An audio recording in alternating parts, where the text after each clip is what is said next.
How to turn active off on Instagram. Hey everybody, welcome back to our channel. In today's video I will show you how you can turn active off on Instagram, so make sure to watch the video till the end.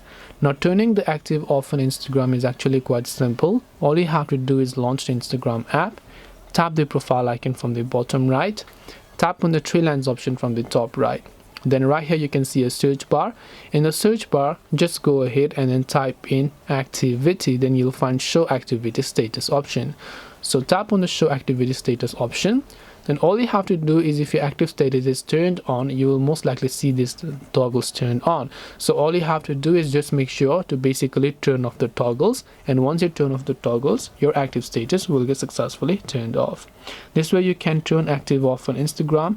Hope this video was very helpful. If you have got any questions, then feel free to also leave them down in the comments section below. Thank you very much for watching till the end of this tutorial, and see you soon in the next video.